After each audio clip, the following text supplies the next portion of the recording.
السلام علیکم کلاس. آج ہم اپنی بک کا فرسٹ چیپٹر سٹارٹ کرنے جا رہے ہیں جس کا نیم ہے تحریک پاکستان. اس چیپٹر میں آپ نظریہ پاکستان کا مفہوم دیکھیں گے، نظریہ پاکستان کی اہمیت کو ہم دیکھیں گے اور پھر ہم تمام امپورٹنٹ ایونٹس کو دیکھیں گے جنہوں نے تحریک پاکستان میں اہم کردار ادا کیا. جیسا کہ ہم سب جانتے ہیں کہ پاکستان 14 اگست 1947 کو وجود میں آیا اور پاکستان کی بنیاد جو ہے بہت منفرد اور جداگانہ تھی کیونکہ اس کی نظریے کی وجہ سے. کیونکہ پاکستان کے نظریے کی بنیاد اسلام تھا اور پاکستان وہ واحد ملک ہے جس نے اپنے مذہب کی بنیاد پر علیحدگی حاصل کی یا آزادی حاصل کی. ٹھیک ہے، اب پاکستان کے وجود کو سمجھنے کے لیے یا پاکستان کو حاصل کرنے کے لیے اس کی اسٹرگل کو دیکھنے کے لیے سب سے پہلے اس کے نظریے کو سمجھنا ضروری ہے. جیسا کہ آپ سب جانتے ہیں کہ انگریزی میں نظریے کے لیے آئیڈیالوجی کا لفظ استعمال ہوتا ہے. ڈاکٹر جارج پراس کے الفاظ میں عام زندگی کا ضابطہ یا کوئی پروگرام، یعنی کہ ہمارا روزمرہ کا یا عام زندگی کا کوئی بھی ضابطہ یا پروگرام جس کی بنیاد فکر اور فلسفہ پر استوار ہو، آئیڈیالوجی کہلاتا ہے. ٹھیک ہے، ورلڈ انسائکلوپیڈیا کی تعریف کی روح سے وہ کہتے ہیں کہ نظریہ سیاسی اور تمدنی اصولوں کا مجموعہ ہے. اس میں انہوں نے دو چیزوں کو ہائی لائٹ کیا ہوا ہے، سیاسی اور تمدنی اصولوں کا مجموعہ ہے جس پر کسی قوم یا تہذیب کی بنیادیں استوار ہوتی ہیں. یہ کسی قوم یا ثقافت کی فطری نشوونما کے عمل میں مدغم بھی ہو سکتی ہے. فطری نشوونما کا عمل یعنی کہ کسی بھی قوم کا نیچرل گرومنگ کا پروسیس جو ہوتا ہے اس میں بھی مدغم ہو سکتی ہے. اب نظریے سے مراد ایسا ضابطہ یا پروگرام ہے جس کی بنیاد فلسفہ اور فکر پر رکھی گئی ہو اور انسانی زندگی کے مختلف پہلوؤں، سیاسی، معاشرتی اور تہذیبی مسائل کے حل کے لیے کوئی منصوبہ بنایا گیا ہو. یعنی کہ نظریہ جو ہے وہ ایسا ضابطہ یا پروگرام ہے جو انسانی زندگی کے مختلف پہلوؤں کے مسائل کے حل کے لیے منصوبہ بناتے ہیں. نظریہ پاکستان کے مفہوم میں دیکھیں گے کہ نظریہ پاکستان اور اسلامی نظریات کو ہم معنی قرار دیا جاتا ہے کیونکہ اسلامی نظریہ حیاتی نظریہ پاکستان کی بنیاد ہے. بر صغیر میں جو ہے صدیوں تک مسلمانوں کی حکومت رہی ہے. اب اس میں انہوں نے مغل دور کو ہائی لائٹ کیا ہوا ہے یا اس کو جو ہے انہوں نے پوائنٹ آؤٹ کیا ہوا ہے کہ 100 سال تک جو ہے مغل نے بر صغیر میں حکومت کی اور اپنے مذہب کے مطابق انہوں نے آزادانہ زندگی بسر کی. لیکن جیسے ہی انگریزوں کا راج آیا تو مسلمانوں کو غلامانہ طرز زندگی کا سامنا کرنا پڑا جس کی وجہ سے ان کے دین پر بھی پابندیاں لگیں. ان کو آزادانہ طور پر جو ہے کھانے پینے، پہننے اوڑھنے اور ان کی جو ہے دینی عبادات کو ادا کرنے کے بھی ان پر پابندیاں لگائی گئیں. مسلمان وہ جو ہے اس سارے عرصے میں اسلامی نظام لانے کا خواب دیکھتے رہے. ظاہر ہے جب 100 سالوں تک انہوں نے حکومت کی ہو اور غلامانہ طرز زندگی اچانک ان پر آ جائے تو ایک فرسٹریشن جو ہے وہ انسان کے اندر پیدا ہوتی ہے. تو مسلمان جو ہے اسی فرسٹریشن، اسی غصے کا شکار رہے. غیر مسلموں کے اقتدار میں جو ہے مسلمان مجبور بھی رہے اور محکوم رہے. انگریزوں کے قدم اکھڑنے لگے تو صاف نظر آ رہا تھا کہ بر صغیر پر ہندو اکثریت کی حکومت قائم ہو جائے گی. اب یہ بھی مسلمانوں کو صاف پتہ تھا کہ اگر انگریزوں کی حکومت ختم ہوتی ہے تو اس کے فوراً بعد ہی ہندوؤں کی حکومت آ جائے گی اور وہ مسلمان جو ہیں انگریزوں کی عارضی غلامی سے جو ہے ہندوؤں کی دائمی غلامی کا شکار ہو جائیں گے. یعنی کہ انگریزوں کی عارضی غلامی سے ہندوؤں کی دائمی غلامی میں چلے جائیں گے اور پھر انہیں تا حیات جو ہے ہندوؤں کی غلامی میں رہنا ہوگا. اب تحریک پاکستان میں جن اہم لیڈرز نے اہم کردار ادا کیا ان میں سر سید احمد خان، قائد اعظم محمد علی جناح، علامہ محمد اقبال اور اس کے علاوہ اور بہت سے ایسے لیڈرز ہیں جنہوں نے دن رات ایک کر کے اپنی جانوں کی بھی پرواہ نہ کرتے ہوئے مسلمانوں کو ایک علیحدہ وطن دلوایا. سب سے پہلے ہم قائد اعظم اور نظریہ پاکستان کو دیکھیں گے کہ قائد اعظم کے نظر میں نظریہ پاکستان کیا تھا یا انہوں نے نظریہ پاکستان کے لیے کیا کوششیں کی یا کیا کہا انہوں نے. قائد اعظم نے مسلمانوں کو ایک مکمل قوم اور اسلام کو ایک مکمل نظام کے طور پر تسلیم کرتے ہوئے فرمایا کہ پاکستان تو اسی روز وجود میں آ گیا تھا جب پہلا ہندو مسلمان ہوا تھا. ظاہر ہے ہمارے جو ہے سب سے بڑے لیڈر قائد اعظم محمد علی جناح وہ خود اس بات کو تسلیم کرتے تھے کہ اسلام جو ہے وہ بہت امپورٹنٹ کڑی ہے مسلمانوں کو ان کا وطن جو ہے وہ دلانے میں. تو اسی لیے انہوں نے اس بات کو جو ہے وہ اس بات پہ زور دیا کہ پاکستان تو اسی روز وجود میں آ گیا تھا. یعنی کہ پاکستان کا تصور یا پاکستان کا انیشیٹو اسی دن ہو گیا تھا جس روز جو ہے وہ پہلا ہندو جو ہے وہ مسلمان ہوا تھا.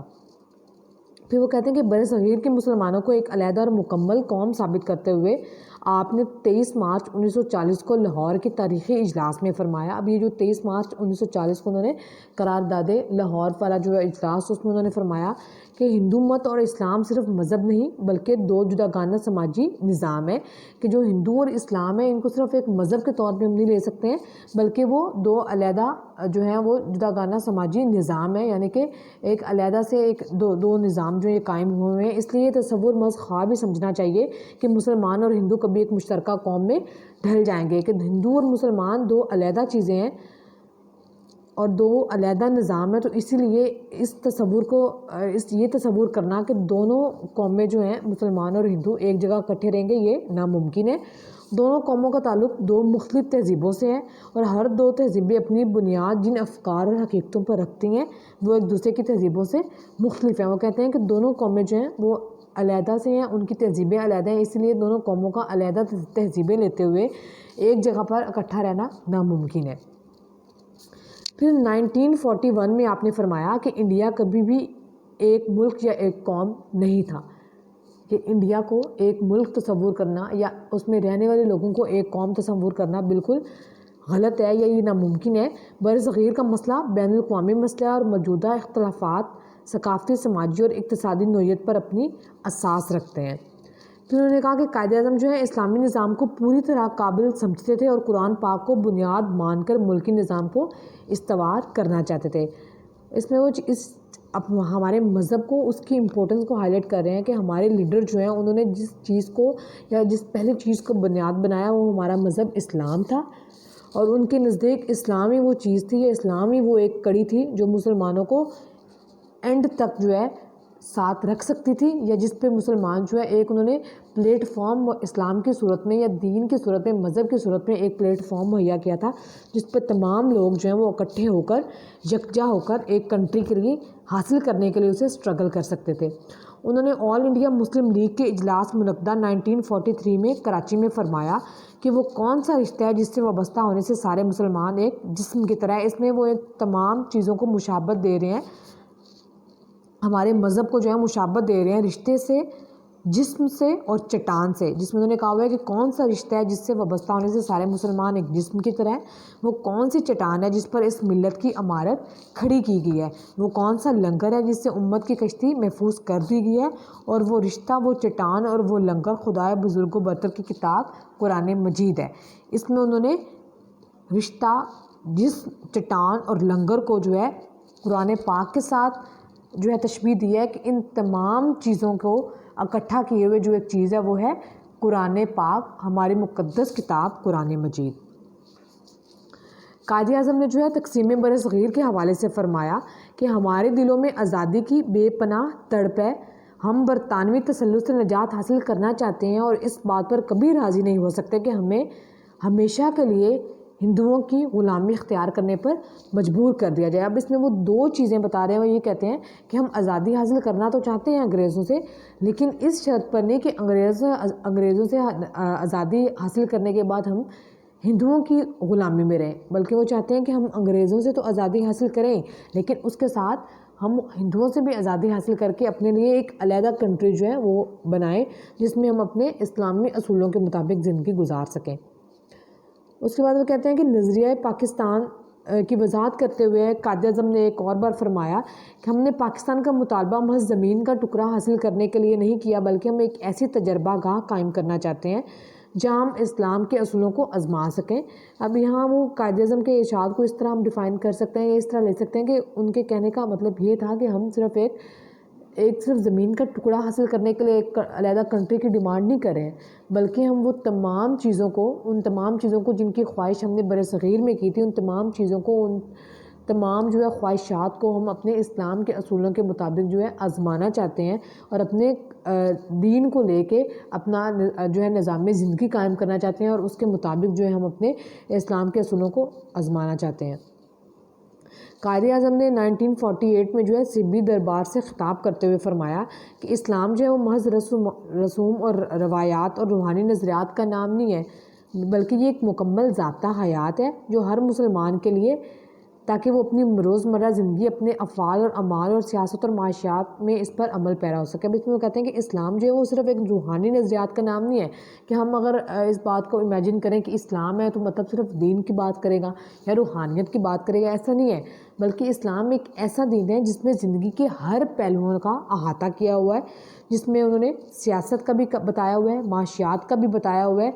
اس کے زندگی کے ہر پہلو کا، ہر سوال کا جواب ہم اسلام سے لے سکتے ہیں، اپنی مقدس کتاب قرآن مجید سے لے سکتے ہیں۔ اسلام میں وہ کہتے ہیں کہ سب انسان برابر ہیں، صرف ایک خدا کا تصور اسلام کے بنیادی اصولوں میں سے ہے۔ مساوات، آزادی اور اخوت اسلام کی اساس ہیں۔ اس کے بعد جو ہے علامہ اقبال اور نظریہ پاکستان۔ علامہ اقبال نے برصغیر میں واحد قوم کے وجود کا تصور مسترد کر دیا اور مسلم قوم کی جداگانہ حیثیت پر زور دیا۔ اب علامہ اقبال جو ہے شروعات میں ان کے بھی یہ تھاٹ تھے کہ دونوں قومیں جو ہیں وہ اکٹھا رہیں، یا برصغیر میں دونوں قومیں جو ہیں وہ سکون کے ساتھ یا بہیمی جو ہے یکجہتی سے رہیں، لیکن بعد میں آہستہ آہستہ جب انہوں نے ہندوؤں کے طور طریقوں کو دیکھا تو ان کے بھی جو ہے خیالات میں تبدیلی ہے، اور بعد میں انہوں نے بھی واحد قوم کے وجود کا تصور جو ہے مسترد کر دیا اور مسلم قوم کی جداگانہ حیثیت پر زور دیا، اور انہوں نے اس چیز پر زور دیا کہ مسلمان جو ہیں وہ ہر لحاظ سے ایک علیحدہ قوم ہے، ان کے ہیروز، ان کی روایات، ان کی ثقافت، ان کی تہذیب، ان کا دین، سب سے بڑی چیز ان کا دین جو ہے وہ علیحدہ ہے ان سے۔ اسلام کو ایک مکمل نظام مانتے ہوئے علامہ اقبال نے اسی بنیاد پر برصغیر کے شمال مغرب میں علیحدہ مسلم ریاست کے قیام کا تصور آل انڈیا مسلم لیگ کے الہ آباد کے اجلاس منعقدہ 1930 میں پیش کیا۔ یہ اس اجلاس کی بات کریں جس میں انہوں نے 1930 میں خطبہ الہ آباد میں ایک علیحدہ جو ہے وہ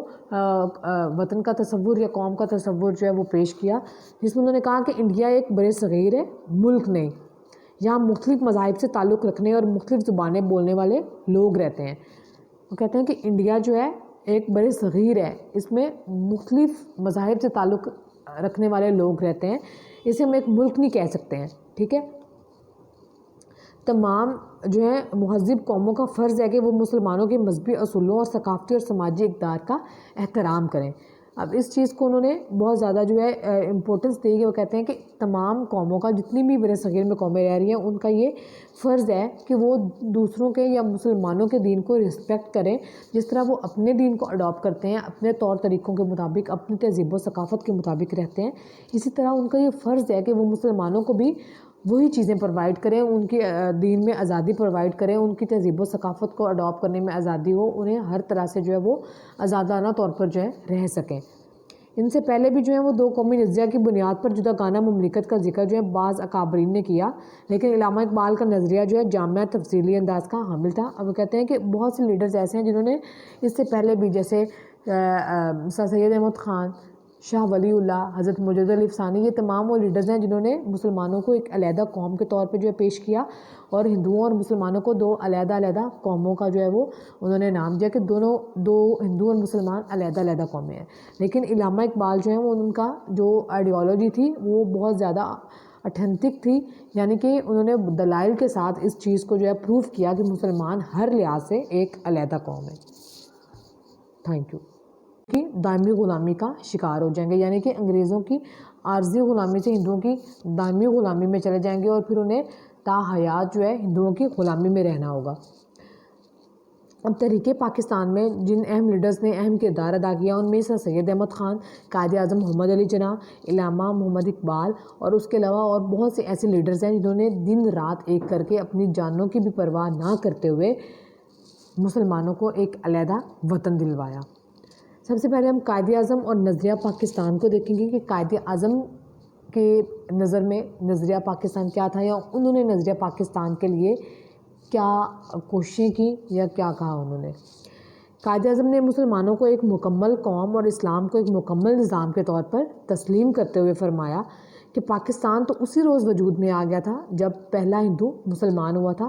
ظاہر ہے ہمارے جو ہے سب سے بڑے لیڈر قائد اعظم محمد علی جناح وہ خود اس بات کو تسلیم کرتے تھے کہ اسلام جو ہے وہ بہت امپورٹنٹ کڑی ہے مسلمانوں کو ان کا وطن جو ہے وہ دلانے میں، تو اسی لیے انہوں نے اس بات کو جو ہے وہ اس بات پہ زور دیا کہ پاکستان تو اسی روز وجود میں آ گیا تھا، یعنی کہ پاکستان کا تصور یا پاکستان کا انیشیٹو اسی دن ہو گیا تھا روز جو ہے وہ پہلا ہندو جو ہے وہ مسلمان ہوا تھا۔ پھر وہ کہتے ہیں کہ بر صغیر کے مسلمانوں کو ایک علیحدہ اور مکمل قوم ثابت کرتے ہوئے آپ نے 23 مارچ 1940 کو لاہور کے تاریخی اجلاس میں فرمایا۔ اب یہ جو 23 مارچ 1940 کو انہوں نے قرارداد لاہور والا جو اجلاس اس میں انہوں نے فرمایا کہ ہندو مت اور اسلام صرف مذہب نہیں بلکہ دو جداگانہ سماجی نظام ہے، کہ جو ہندو اور اسلام ہے ان کو صرف ایک مذہب کے طور پہ ہم نہیں لے سکتے ہیں بلکہ وہ دو علیحدہ جو ہیں وہ جداگانہ سماجی نظام ہے، یعنی کہ ایک علیحدہ سے ایک دو نظام جو یہ قائم ہوئے ہیں۔ اس لیے یہ تصور محض خواب ہی سمجھنا چاہیے کہ مسلمان اور ہندو کبھی ایک مشترکہ قوم میں ڈھل جائیں گے، کہ ہندو اور مسلمان دو علیحدہ چیزیں ہیں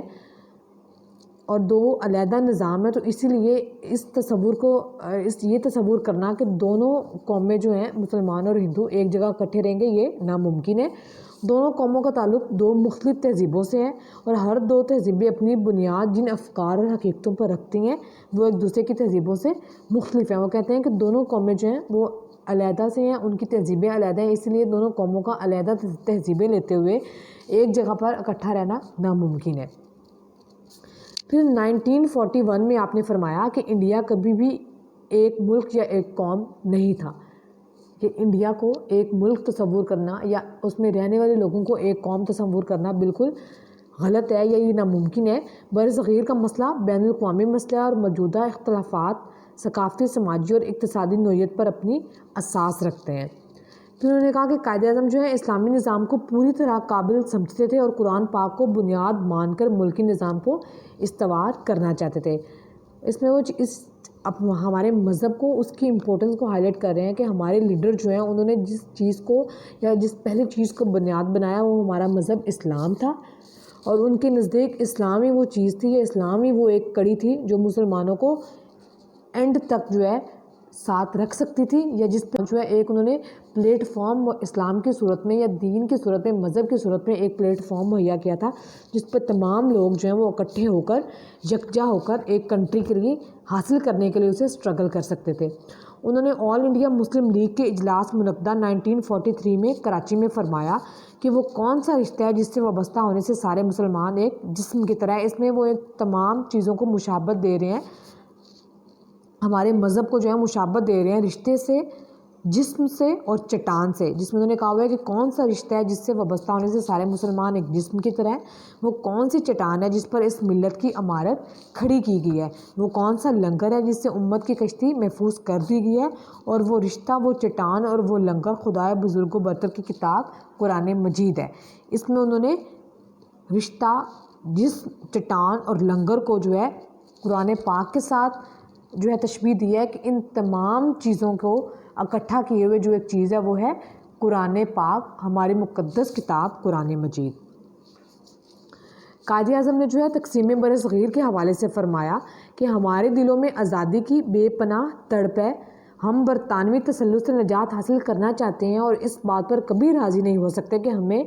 ہمیشہ کے لیے ہندوؤں کی غلامی اختیار کرنے پر مجبور کر دیا جائے۔ اب اس میں وہ دو چیزیں بتا رہے ہیں، وہ یہ کہتے ہیں کہ ہم آزادی حاصل کرنا تو چاہتے ہیں انگریزوں سے، لیکن اس شرط پر نہیں کہ انگریزوں سے آزادی حاصل کرنے کے بعد ہم